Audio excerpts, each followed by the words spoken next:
It's coming up to 7:25 here on the evening show. Music on the way from Silk City and Dua Lipa, and some Spin Doctors as well coming up very soon. But right now, I thought this would be a good time to introduce you to my co-host on the show, and tonight it is Tony. Hello, my name's Tony, and I'm in Quedgeley this evening, and I'm going to be your co-host for tonight. Something you might not know about me is I have a wild rabbit in my garden. Tony, tell me about your wild rabbit. Hey John, how you doing? All right? Yeah, good, thank you. Are you all right? Yeah. Bit hot tonight, but it's lovely, isn't it?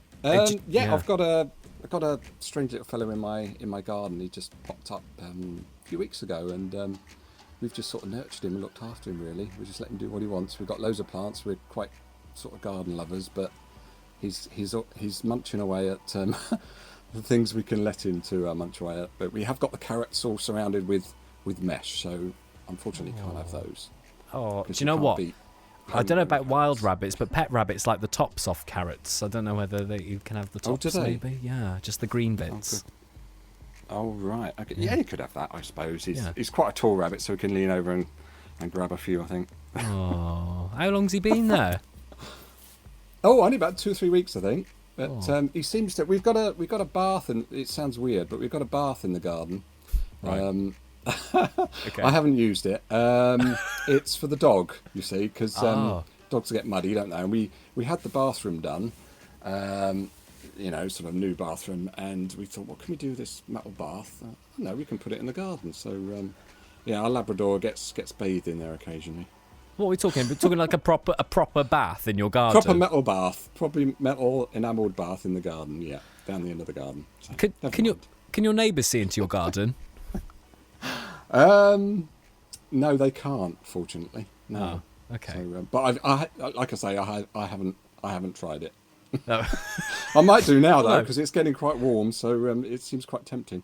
I mean, I wasn't insinuating that's why the neighbours might be looking in, but I guess whatever you get up to in your own bath in your garden, Tony, it is entirely up to you. I'm only joking. Yes, I didn't think I'd be talking about my bath in my garden tonight. No. So, look, what did you think you were going to be talking about then, Tony? Tell me about you. Rabbits. No. Yes, I'm a full-time caricature artist. So basically, I do weddings, corporate events, that sort of thing, and it is my full-time job. So yes, and I'm loving it. Wow. You meet so many people, lovely people, especially bride and grooms, of course, and other couples, of course. But it's fantastic. Yeah. And I've been doing it for 10 years now, and yes, just adapt as you go along, So, what did you do before being a full-time caricature artist? How do you kind of stumble into that, or was it a very conscious decision?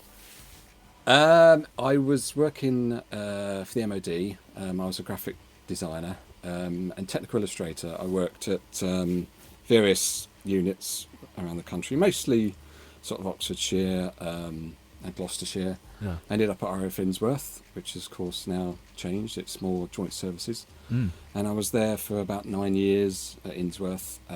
We were part of the media section, so we took care of, promoting the office, just basically telling the RAF what we could do for them, promotion-wise, training aids, that sort of thing, exhibition work. So yeah, it was fantastic. That was, and then. Basically, I left the MOD because I wanted to. It was going more of the route of sort of administration, and I didn't really want to manage people. I wanted to get back into the creative side of it. So, and more of a loose thing. I've always wanted to do caricatures.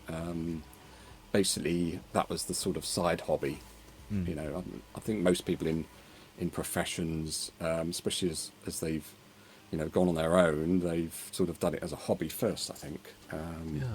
And I loved it. And I used to do caricatures for my family, friends, and then, say, for the RAF, because the service personnel, they were usually there for 3 years, and there was always somebody leaving, an officer leaving, and they wanted something different. So I did a caricature of all their past, perhaps funny stories, and it was presented to them on their leaving day, so it's something a bit different, Yeah.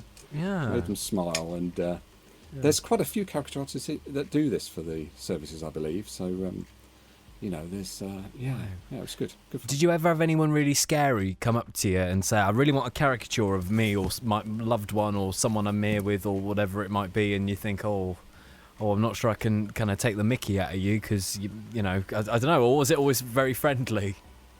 It's not so much taking the mickey, it's it's trying to get their character out. It's that's the first thing, because people come to me, they obviously know what I do and they want one done. So it is more of a friendly thing.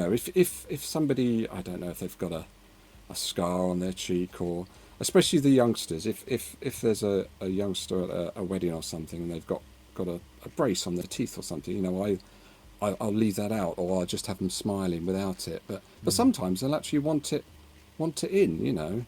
It's knowing how to judge the sensitive issues, really. I mean, it's first of all, it's capturing their likeness and making it them, and it's just a sort of comic twist on it, really. The really sensitive people don't come for one, At weddings, I've got this thing about the way I do the service is people come to me. I don't, there's a queue here sign, so I don't force it on people with a clipboard. I don't walk around and jump on people, because I fully appreciate it's not for everybody. So, I mean, with the guys at the end of the evening, as the night goes on, perhaps people have had a few sherbets and a few drinks, and they're a bit more loose about it. And especially with the guys, you can go a bit over the top, and that's what people, especially the guys together as a group, they'll have a good laugh at that, And it's all in good spirits. It's not supposed to be vicious humour. That's the thing, and that's it in essence, really. Okay. Well, look, what we're going to do then, Tony, is we're going to break for a song, and then I want to find out a little bit about how you came to realise that you were good at this, and actually there might have been a career in it for you as well. But we'll break for a song.